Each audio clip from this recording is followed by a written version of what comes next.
Seguro ya tenés esa idea que te da vueltas en la cabeza.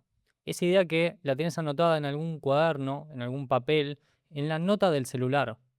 La pregunta es, ¿cuánto tiempo más vas a dejarla ahí estacionada? ¿Cuánto tiempo más vas a tardar en empezar a ejecutarla? Si ustedes son personas que son después del 2010, seguramente el nombre de la empresa Kodak les resulte un poco extraño. Pero si como yo son personas un poco más grandes o adultos, la empresa Kodak es sinónimo de fotografía cuando éramos más jóvenes. Esta empresa en 1975 tuvo un ingeniero que lo vamos a llamar Steve, así para los amigos.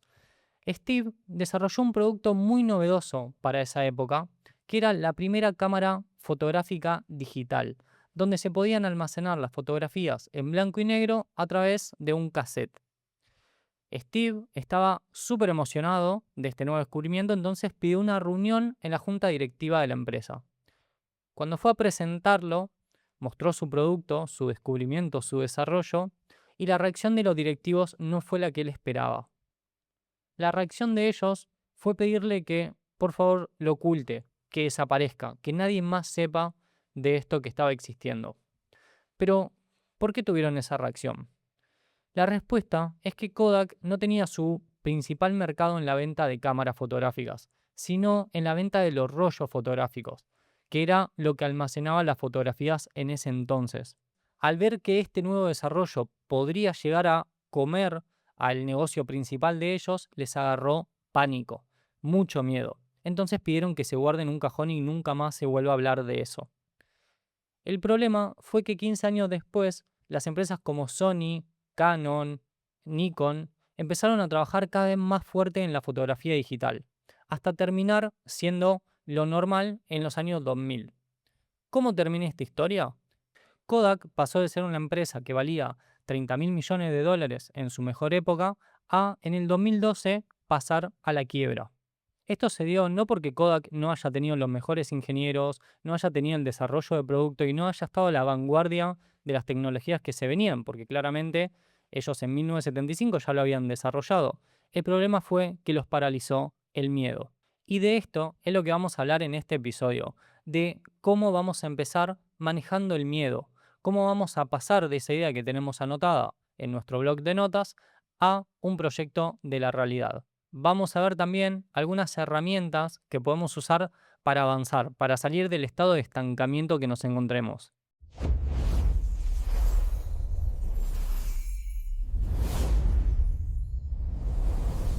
Te voy a contar una historia mía porque me encanta poder transmitirte mis experiencias, mis anécdotas, ya sean buenas o malas, para que vos puedas tomar el aprendizaje de cada uno. Allá por el 2015 aproximadamente, cuando yo todavía estaba trabajando en el ministerio, se me ocurrió la brillante idea de crear una marca de ropa. Esta marca de ropa yo quería que sea diferente, obviamente, que sea simple, pero que a la vez sume tecnología en una época donde no se estaba viendo tanto esos productos de personalización, etcétera, como se ve ahora. Me encantó la idea de poder desarrollar esta marca de ropa y obviamente, ¿qué fue lo primero que hice? Bueno, pensé el nombre y creé el logo. Creo que es lo típico que hacemos todo cuando tenemos una idea. Cuando yo llevo a registrar esta marca, obviamente la registro ante los organismos competentes en Argentina y después fueron meses de apelación con otra marca porque no me dejaban usar el nombre como yo quería. En el proceso de todo esto, yo seguí empeñado en conocer cómo era el nicho de la ropa, aprender de moldura, aprender de cómo eran las costuras, los tipos de tela. Me metí mucho en el diseño de packaging, cajas hermosas, folleterías, etiquetas de cuero grabadas al láser con el logo de la marca, etiquetas de cartón que te daban una experiencia, un mensaje cuando comprabas el producto y hasta un folleto que te explicaba todo el concepto de la marca. No quedó ahí. Desarrollé una web espectacular donde vos podías configurar la prenda con distintos diseños, etcétera. Sumé un inversor que apoyó el proyecto. Compramos máquinas, mandamos a hacer las prendas. Estaba todo perfecto, hasta hicimos sesiones fotográficas. La marca nunca salió. La marca no tuvo una venta. ¿Y por qué? Otra vez por el miedo, por el miedo a no saber cómo iba a resolverlo si realmente esto funcionaba, por el miedo a ver que había complicado tanto el proceso de una simple idea que era una marca de ropa a algo que había escalado de tal forma que obviamente me paralizaba ese miedo. No me veía con las herramientas ni para gestionarlo ni para llevarlo adelante. El miedo me paralizó. Y por otro lado, me agarró el miedo al qué dirán, porque yo no sabía si después de tanto esfuerzo, tanta inversión, tanta pelea legal para poder tener ese nombre, la gente realmente iba a querer comprarlo. Como me paralizó el miedo, preferí no seguirlo. Al día de hoy, esas remeras siguen estando con el mejor packaging que yo pude haber visto, con una calidad excelente, pero sin un solo cliente pidiéndome todo esto que yo había desarrollado. Hablemos ahora sí del miedo, pero analicémoslo un poco más allá de simplemente la palabra.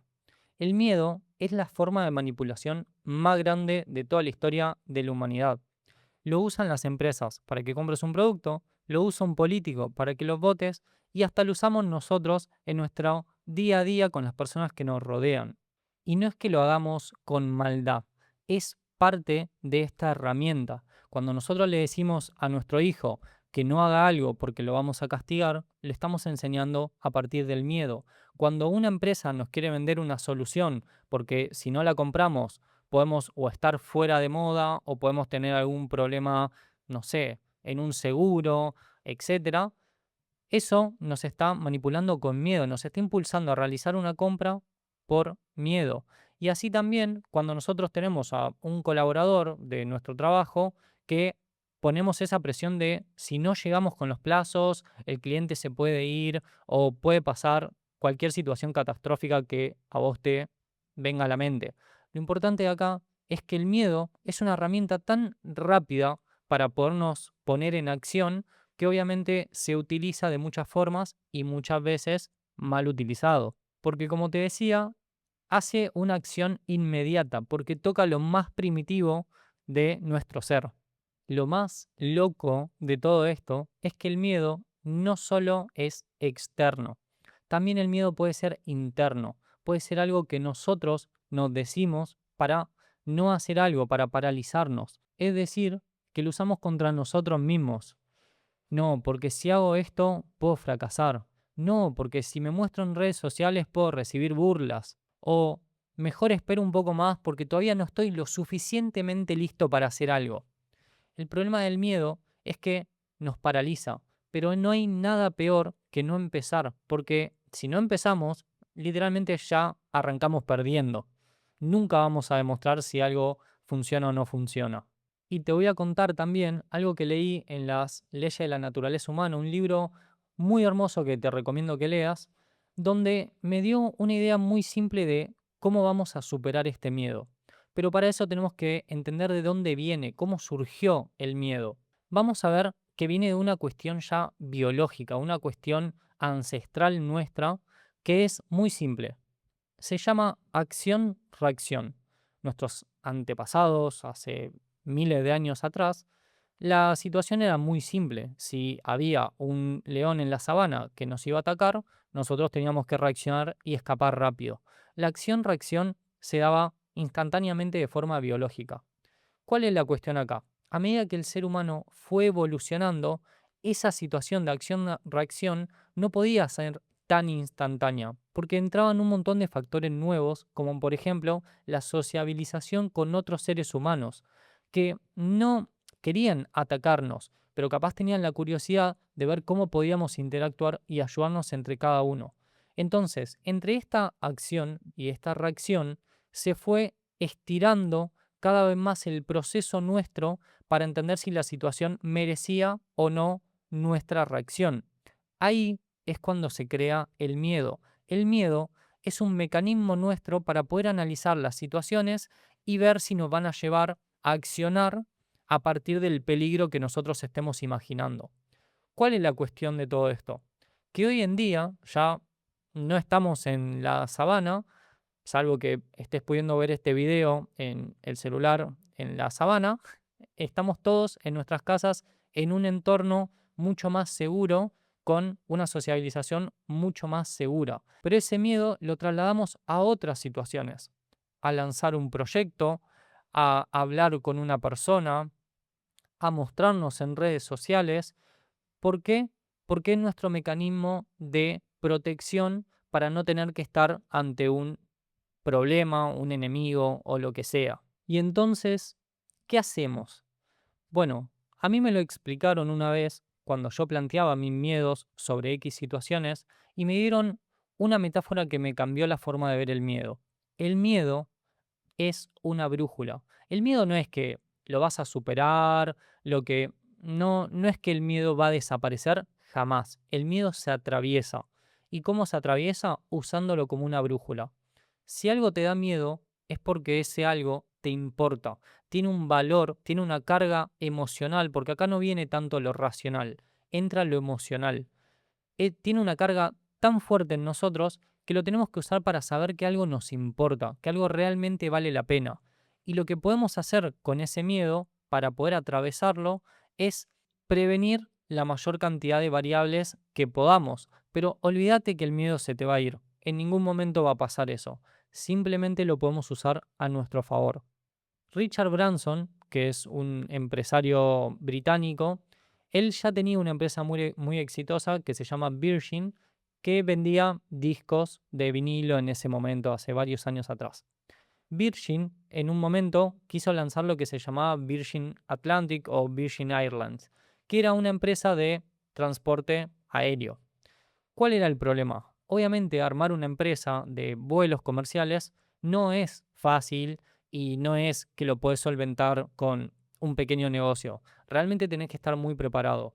Él tenía un miedo que lo paralizaba porque no entendía cómo podía hacer para afrontar si llegaba a perder, porque obviamente nuestra mente nos trae todas las situaciones negativas. Nos dice, che, pero acá si sale mal, estamos complicados. Entonces, él utilizó una herramienta muy inteligente que es esto que te digo, es usarlo como una brújula. Es decir, ¿qué cosas puedo prever yo de antemano, por más que las situaciones vayan cambiando, para atravesar ese miedo? Él lo que hizo fue ir a hablar con la empresa Boeing, que era quien le iba a vender los primeros aviones para su empresa. Y él les planteó muy claramente la situación. Les dijo, si yo fallo, no vendo nada o no logro el éxito que estoy planificando, ¿puedo devolverte el avión? Y la empresa le dijo, sí. Él afrontó todos los miedos que tenía en su imaginario directamente yendo a la fuente, atravesándolo, yendo a la empresa y preguntándole directamente. La historia termina en que la empresa sigue siendo exitosa, hoy sigue teniendo vuelos comerciales y él se destacó por marketing, experiencia de usuario, etcétera. Como verás en todos los episodios, siempre me gusta traerle un caso en el que yo te pueda comunicar. A mí me pasó con este podcast. A mí el miedo me paralizaba, porque no era simplemente prender una cámara y hablar, sino que era tener un guión, tener una estructura, invertir muchísimo dinero en equipo profesional, sonido profesional, cámaras y tiempo, y todo sin saber si realmente alguien iba a terminar viendo eso. El miedo me paralizaba porque yo decía, voy a estar invirtiendo tanto cuando tengo tantas cosas que hacer en mi negocio principal, que esto puede ser una pérdida, puedo fracasar. Pero si yo me quedaba en esa etapa, ya estaba perdiendo. Antes de empezar el partido, podemos decir que ya estaba perdiendo, porque no lo estaba intentando y no lo estaba pudiendo atravesar. ¿Cómo hice? Muy simple. Obviamente que si el podcast no funcionaba, me iba a quedar todo el material que yo estoy comprando, invirtiendo, etcétera. Y a la vez me iba a quedar un montón de conocimiento de cómo mejorar en el ámbito de las luces, del sonido, de la filmación, de los equipos que existen, de la cantidad de software que hay y herramientas y lógica de color y un montón de cosas que no te quiero aburrir, pero me quedé con eso. Si el podcast no funciona, mi inversión no se va a perder porque yo los productos los puedo vender si realmente no sigo haciéndolo y el conocimiento no me lo va a quitar nadie. Entonces lo que hice fue atravesarlo. Por otro lado, me preparé más de lo que me hubiera preparado si el miedo no me marcaba esta notificación diciéndome, Alan, esto es importante porque vos tenés que contar y tenés a personas que puedes entrevistar. Entonces me animé también a comprar libros de comunicación, de guión y un montón de conocimiento, viendo podcasts obviamente, para yo poder prepararme cada vez mejor. El miedo me ayudó a que este podcast, a que vos y yo estemos en este momento en un momento de conversación. Como ya te darás cuenta, el miedo no va a desaparecer.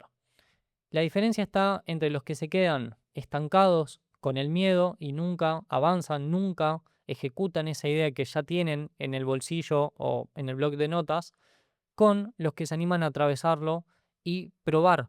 Y si fallan, saber que van a volver a intentarlo.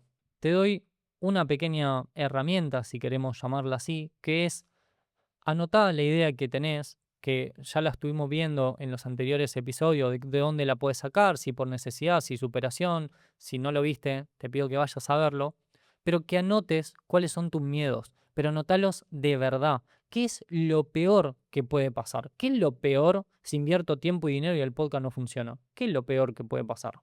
¿Te vas a, no sé, ir a la quiebra?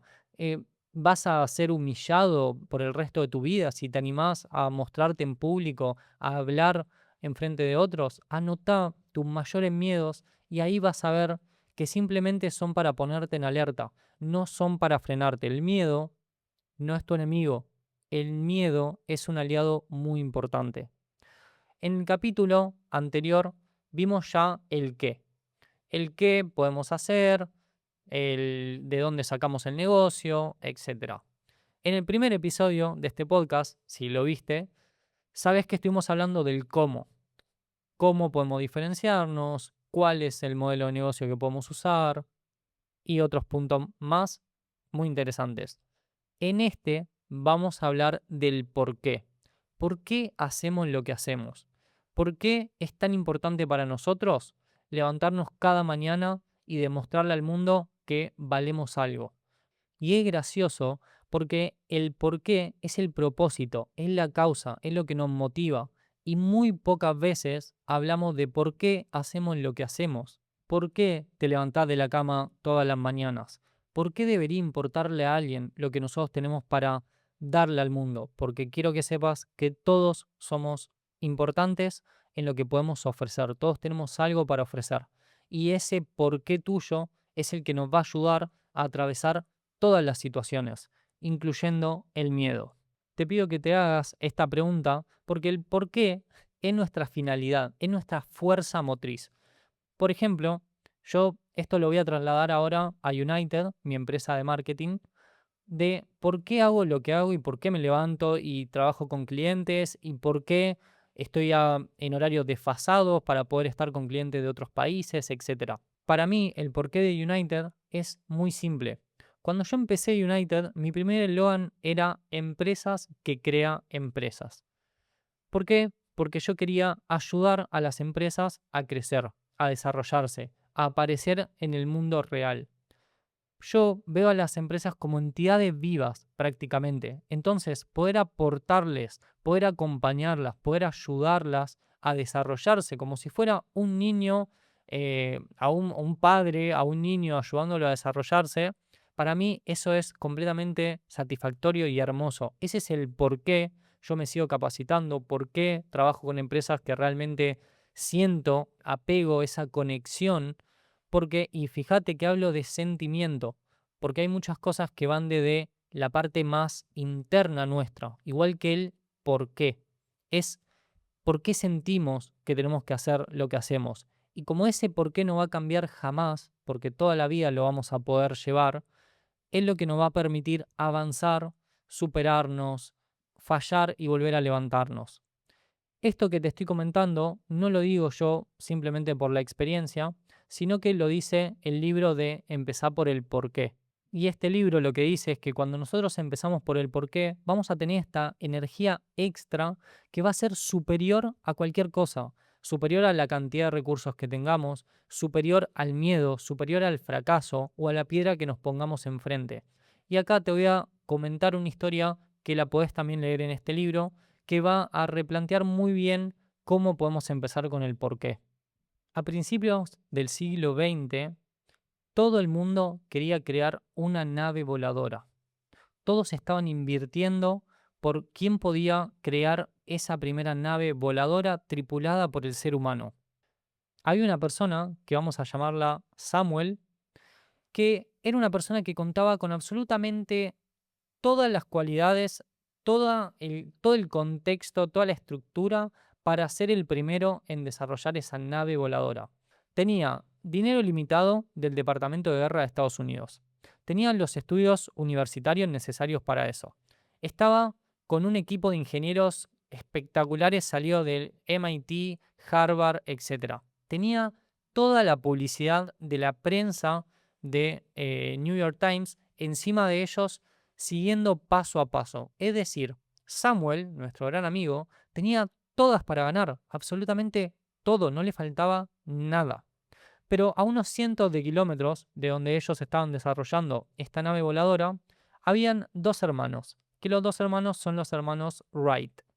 Los hermanos Wright, por otro lado, no tenían dinero para nada, pero para nada, no tenían estudios universitarios ni secundarios, no tenían un equipo de ingenieros, simplemente tenían un pequeño local de bicicletas donde ellos arreglaban y vendían. ¿Qué es lo más loco? Que estos hermanos Wright, sin publicidad, sin prensa y sin que nadie se entere, ellos crearon la primera nave voladora tripulada. Y uno podrá decir, esto es imposible. Me estás diciendo que nuestro amigo Samuel, que contaba con todo el panorama espectacular para el éxito, fue superado por dos jóvenes mecánicos de bicicleta con un grupo de aficionados que simplemente contaban con el deseo para crear esta máquina? Y la respuesta es sí. Samuel aspiraba a ser famoso, a generar dinero, a algo muy personal de él, que era ser el exitoso creador de esta máquina voladora. Y por otro lado, los hermanos Wright los movilizaba su porqué. Ellos querían mejorar y ayudar al mundo. Ellos querían crear una máquina que permita la conexión entre todo el mundo. Este porqué fue lo que ayudó a que mucha más gente se sume a esta gran misión, y entre todos, sin importar las horas que le dedicaban, sin importar la cantidad de veces que fallaron y perdieron absolutamente todo. Pensemos que esto estaba financiado con un local de arreglo de bicicletas. Pongamos en contexto eso. Ellos lograron crear el primer avión. Entonces, el porqué fue superior a cualquier otro recurso externo. Ellos tuvieron la capacidad de llevar su sueño, su visión, de traspasar el miedo y todas las dificultades que se le podían presentar y desarrollar este avión. Ahora te pregunto a vos, que estás del otro lado, ¿por qué querés hacer tu proyecto? ¿Por qué querés llevar a cabo eso que te quita el sueño? Y no me vengas con el quiero dinero. El quiero dinero es un resultado de prácticamente cualquier acción, como vimos en los anteriores episodios. Puede ser transaccional y generar dinero, puede ser por algún descubrimiento ocasional sin que lo esperes. El dinero va a llegar. Lo que te estoy preguntando acá es ¿por qué querés hacer lo que haces? ¿Por qué querés empezar un negocio? Y te voy a dar algunos ejemplos para que a vos te sirva de guía a esta pregunta, que es un poco ambigua, pero porque no viene desde la parte, digamos, analítica de nuestro cerebro, sino que viene más desde adentro, de qué nos motiva a hacerlo. Pueden ser, por ejemplo, porque quiero demostrarme a mí mismo que puedo construir algo nuevo, o puede ser porque quiero darle el ejemplo a mis hijos de que se puede salir de X situación, o simplemente porque quiero mostrar o quiero demostrarme a mí mismo que tengo las capacidades para mejorar mi entorno y mi calidad de vida, si por ejemplo no lo tuviste. Son preguntas muy personales, muy internas, pero que van a justificar el por qué vas a hacer lo que haces. En mi caso, de por qué empecé a emprender, fue una cuestión de algunos de estos puntos, que pueden ser, por ejemplo, porque quería controlar mi tiempo, porque quería demostrarme que podía bastarme a mí mismo y mis conocimientos y mis capacidades, porque quería una vida que me permita, digamos, no depender de un espacio físico de oficina. Hay un montón de por qué, pero yo te estoy dando el ejemplo para que vos en este momento te tomes el minuto de pensarlo. ¿Por qué haces lo que haces? No es simplemente por generar dinero, porque mismo hasta cuando queremos pensar que es por generar dinero, hay un mensaje más atrás, algo que tenemos oculto y es simplemente nuestro, que es como te dije, puede ser porque no queremos sentir que nos falta la capacidad de adquirir un producto o un servicio cuando lo queremos. Puede ser porque vivimos alguna situación de no tener, no sé, el tiempo para dedicarle a algún familiar que hoy ya no está. El por qué puede ser muy profundo y es nuestro. Y te pido que lo trabajes, lo anotes, lo desarrolles, porque va a ser la herramienta que va a ayudarte a empezar. Porque te vas a encontrar con el miedo, te vas a encontrar con errores, te vas a encontrar con muchas fallas, pero ese porque es el que te va a motivar a seguir haciendo lo que haces. Va a aparecer también la palabra procrastinación. Si no la conoces, significa simplemente posponer lo que tenemos que hacer, patear lo que tenemos que hacer. Es decir, ok, sí, tengo que redactar un mail muy importante, pero primero me voy a ver 3 4 videitos de TikTok. O sí, tengo que empezar ese proyecto que me está dando vueltas en la cabeza, pero ok, para poder hacerlo mejor, voy a sacar la basura, me voy a dar una ducha y después me voy a sentar con música clásica a armar ese proyecto. Todas esas excusas que nos vamos poniendo para posponer nuestra tarea es la procrastinación. Pero déjame decirte que la procrastinación no es vagancia, es el miedo oculto. Es, por ejemplo, un proyecto que sabemos que nos va a demandar mucha energía y es el miedo a no llegar o a quedarnos muy agotados. Y esto es cuando queremos empezar algo que lo vemos como algo tan grande que como que nos apabulla un poco, como que no nos animamos a arrancarlo. Entonces lo vamos posponiendo. Y acá la clave está en dividirlo en pequeñas partes. Es mejor hacer poco que no hacer nada.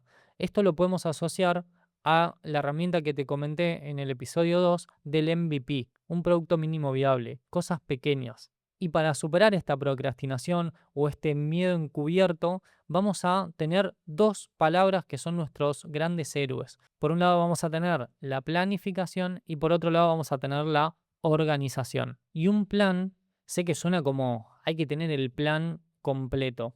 Y no, el plan no es para tener previsto todo el futuro, porque el futuro va a cambiar, porque no sabemos exactamente qué va a pasar.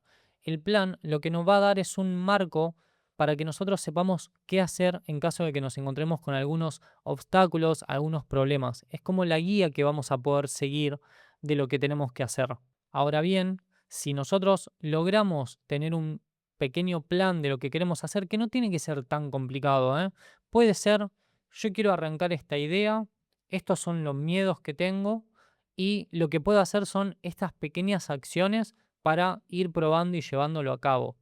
Eso ya es un plan. Yo, de nuevo, cuando empecé, me armé un pequeño mapa con tareas, flechas y algunas fechas como para poder decir, ok, en este momento tengo que conseguir los primeros clientes. En este momento tengo que aprender sobre cuál iba a ser mi modelo de negocio. Un plan es una guía simple que vos te podés armar y que a vos te ayude. No tiene que ser algo hermoso de un PowerPoint de 20 páginas. Tiene que ser algo que a vos te sirva como guía para que sepas, ok, si no logro ninguna venta en los próximos 3 meses, ¿cuánto dinero voy a tener para poder sobrevivir? Y si no llego a seguir consiguiendo ventas, ¿cuáles son mis dos opciones? ¿Salir a buscar un empleo? ¿Cambiar el producto que estoy desarrollando? El plan es eso, es tener esta herramienta de guía. Como herramienta para que vos puedas usar, te voy a enseñar una matriz muy simple que es la matriz de Eisenhower. Para que te des una idea mental, imagínate un cuadrado que lo dividimos en sus partes internas en 4 cuadrantes, ¿sí? Como si tuviéramos un más dentro de un cuadrado. Esto nos va a dar diferentes secciones. Vamos a tener en la parte de arriba urgente y no urgente y en la parte de los costados vamos a tener importante y no importante.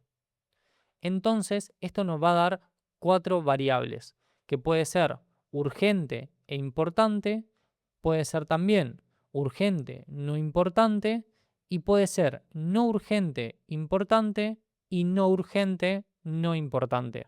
Por ejemplo, en urgente importante, que sería el cuadrante de arriba de todo, pueden ser tareas que obviamente necesitas hacer. Por ejemplo, cerrar ventas. No sé, que el proveedor te entregue mercadería, cosas que realmente son importantes y urgentes para tu negocio. Puede ser ahora importante y no urgente armar la estructura de tu negocio. Esto que hablábamos en el episodio número 1. ¿Cuál va a ser tu negocio? ¿Cuál va a ser tu estructura? Tu plan de negocio. Toda la parte como muy estructural que es súper importante, pero no es algo que tenés que hacer absolutamente hoy, ya, en este momento. Después vas a tener urgente y no importante, que puede ser, por ejemplo, mails, mensajes que tenés que contestar, reuniones que te ponen en el día porque tienen la urgencia del día, pero que la verdad no son tan importantes. Y por último vamos a tener, como te dije, no urgente y no importante. Todo lo que esté en esa casilla, trata de descartarlo. No le dediques tiempo, porque obviamente son las tareas más repetitivas, simples, que no van a aportar absolutamente nada, simplemente son distracciones. Y la segunda herramienta que te voy a entregar para que vos puedas usar en lo que es planificación y organización es la regla de las 3 cosas. Yo, por ejemplo, todas las semanas me marco como 3 tareas grandes que son las que tengo que resolver esa semana.